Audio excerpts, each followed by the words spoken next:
Năm 2016, một nhóm khoa học gia lấy 287 người, cho tất cả tập cùng một bài, cùng một số hiệp, cùng số lần lặp, cùng lịch tuần, trong 6 tháng liên tục. Kết quả, một nhóm nhỏ tăng cơ 30%, nhóm kia làm y chang mất cơ. Xám không bịa, đây là nghiên cứu đo bằng MRI và siêu âm, không phải cân thông thường, không phải ước lượng đo thật.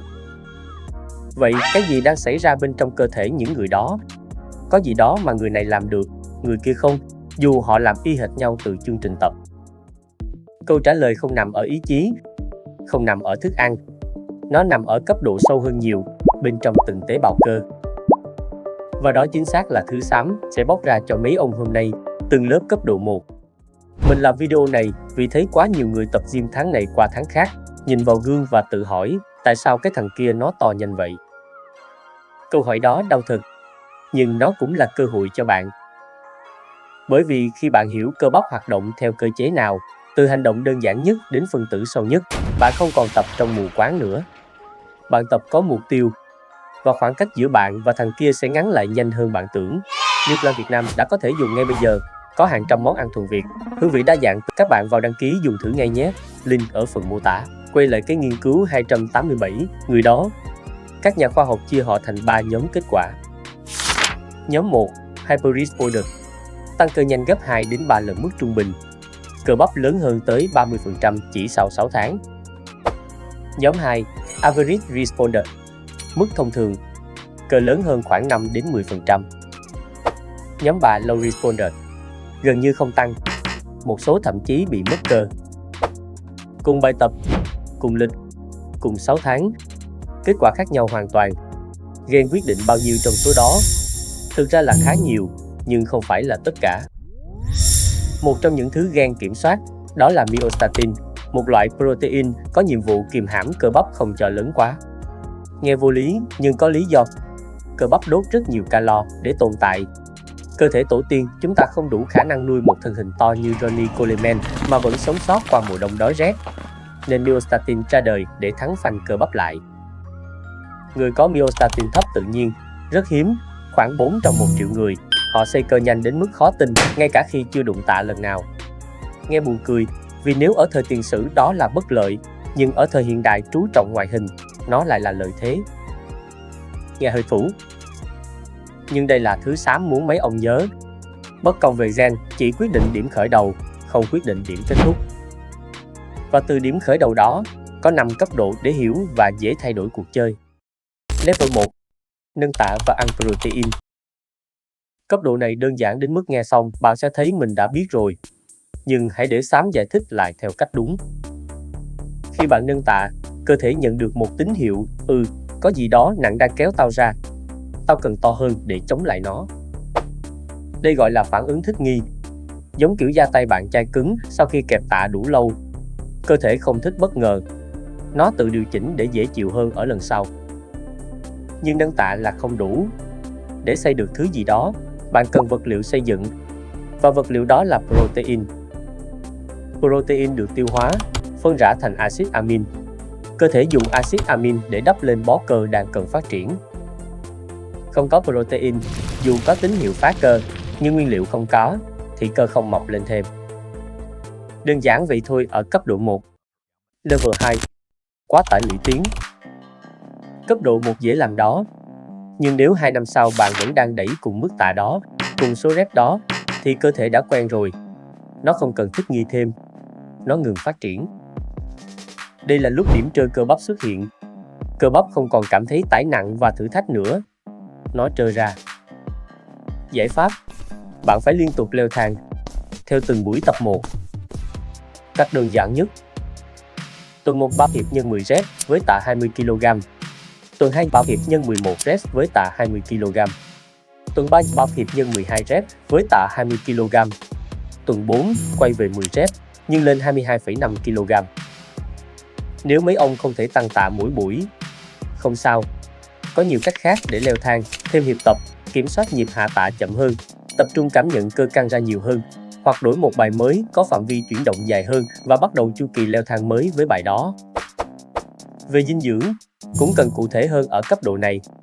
Khoa học hiện tại cho thấy mức protein tối ưu để tăng cơ là 1.6 đến 2.2 g protein cho mỗi kg cân nặng mỗi ngày. Nếu bạn 70 kg, bạn cần 112 đến 154 g protein mỗi ngày. Không cần ăn thêm bữa, không cần bột protein siêu xịn. Mấy ông hỏi xám, ok, nhưng tập bao nhiêu? Nặng bao nhiêu? Nghỉ bao lâu? Cấp độ 3 sẽ trả lời đúng câu đó.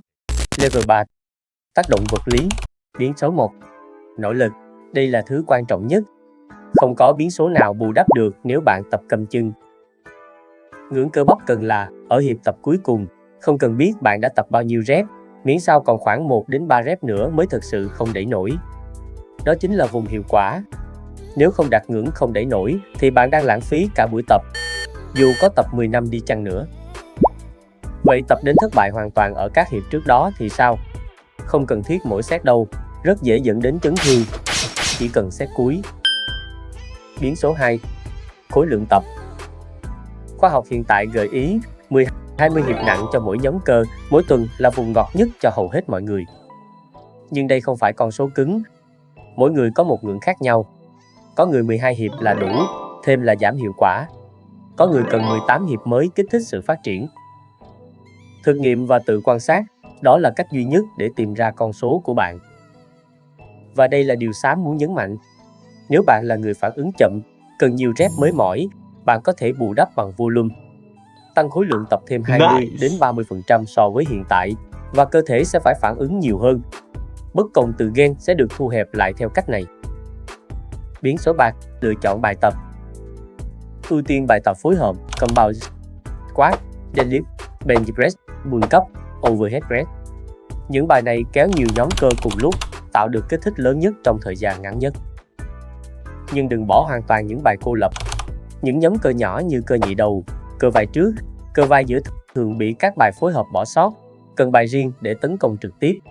Về tần suất, tập mỗi nhóm cơ ít nhất 2 lần mỗi tuần sẽ hiệu quả hơn dồn một lần duy nhất. Cấp độ 4. Tác động sinh lý. Bây giờ chúng ta đi vào bên trong.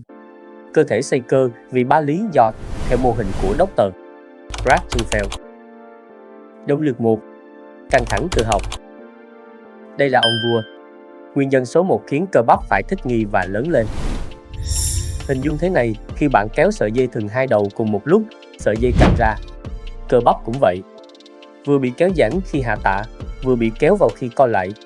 Lực này là áp lực cơ học, là thứ cơ thể nhận ra và nói, ồ nguy hiểm vãi, cần phải to hơn. Căng thẳng cơ học càng lớn, tín hiệu tăng trưởng càng mạnh. Động lực 2. Tổn thương cơ bắp. Bạn có biết cảm giác đau nhức 1 đến 2 ngày sau tập không? Đó là tổn thương cơ bắp, micro tear trong sợi cơ. Trước đây, người ta nghĩ đau nhức là tốt, là tín hiệu báo cơ đang phát triển. Nhưng khoa học mới hơn cho thấy đau nhức không đồng nghĩa với tăng trưởng. Và tổn thương cơ bắp thực ra không phải nguyên nhân chính để cơ lớn. Nó chỉ là một hiệu ứng phụ của quá trình tập nặng, không phải cơ chế cốt lõi. Đừng cố tập đến mức đau nhức dữ dội để chứng minh bạn tập đủ. Đó không phải thước đo đúng. Động lực 3. Stress chuyển hóa. PUM là tình trạng cơ căng phồng khi tập nhiều reps, thứ mà Arnold gọi là cảm giác tuyệt vời nhất trong phòng gym. Đó là stress chuyển hóa, tích tụ lactate và các chất chuyển hóa trong cơ. Nó có đóng góp không? Có nhưng rất nhỏ, và không thay thế được căng thẳng cơ học. Bằng chứng đơn giản, nghỉ giải lao ngắn khiến cơ PUM nhiều hơn, nhưng kết quả tăng cơ lại kém hơn nghỉ dài. PUM không phải là đích đến, nó chỉ là cảm giác nhìn đã mắt trong quá trình. Tóm lại, ở level 4, tập để tạo càng nhiều căng thẳng cơ học càng tốt. Đó là ưu tiên số 1. Cấp độ 5. Cấp độ phân tử. Nếu như bạn muốn hành trình tăng cơ của mình trở nên dễ dàng hơn thì không thể nào bỏ qua quá trình sợi cơ được hình thành bên trong tế bào. Từ lúc bạn nâng tạ đến lúc sợi cơ được sinh ra thêm. Và một vi chất quan trọng giúp sợi cơ hấp thụ protein mà không cần tập tạ cũng có, khiến bạn chẳng khác nào gian lận. Xám khuyên bạn nên nghe đi nghe lại phần này nếu thấy khó hiểu. Vì khi hiểu rồi, nó sẽ giúp bạn có được một chân trời mới. Khi bạn tạo được căng thẳng cơ học đủ mạnh, tế bào cơ cảm nhận được áp lực thông qua các cảm biến cơ học, bao gồm các protein như titin, filamin và integrin nằm ngay trong màng tế bào. Những cảm biến này truyền tín hiệu đến mTOR, phân tử trung tâm điều phối toàn bộ cỗ máy xây dựng tế bào trong cơ thể. Xám gọi đây là nút kích hoạt chế độ bùng nổ. Khi Enter được bật lên, dây chuyền sản xuất bắt đầu. Enter báo cho nhân tế bào tạo ra bản thiết kế Na. Bản thiết kế đó được gửi đến ribosome, nhà máy sản xuất của tế bào. Ribosome lắp ráp các axit amin thành chuỗi protein mới. Protein mới được tích hợp vào sợi cơ. Sợi cơ dày lên, cơ bắp lớn hơn. Đống Lego này là tổng hợp protein cho cơ bắp. Đây chính là tăng cơ ở cấp độ phân tử. Tuy nhiên, đây chỉ là tập luyện thôi. Nếu không cần tập mà cơ vẫn tổng hợp protein thì sao? Đây mới là phần hay. Bây giờ là lúc leucine xuất hiện. Leucine là axit amin quan trọng nhất trong số 9 axit amin thiết yếu. Lý do leucine có khả năng kích hoạt Enter độc lập, tức là ngay cả khi bạn không vừa tập, leucine từ bữa ăn cũng có thể bật cái công tắc đó lên. Bạn cần khoảng 3 gram leucine mỗi bữa để kích hoạt đủ ngưỡng, tương đương khoảng 20-30 gram protein chất lượng cao. Với team ăn thịt thì leucine có ở thịt bò, thịt gà, thịt lợn, cá hồi, cá mòi, trứng, sữa và các sản phẩm từ sữa, phô mai tươi. Với team ăn chay cũng có nguồn cung cấp lượng lớn như đậu lăng, đậu nành, đậu phộng, hạt bí ngô và hạt mè. Đây là lý do tại sao khoảng 60% món ăn tại Meal Plan đều cung cấp đủ leucine đa dạng ở thịt và thực vật. Còn testosterone thì sao? Khi nó vượt qua màng tế bào và gắn vào thụ thể androgen, nó làm được một việc đẩy mạnh thêm toàn bộ dây chuyền protein synthesis đó. Nghĩa là cái dây chuyền sản xuất Lego hồi này bây giờ nhân 2 thậm chí nhân 4. Đó là lý do tại sao người có testosterone cao tự nhiên hay người dùng steroid xây cơ nhanh một cách vô lý đến vậy.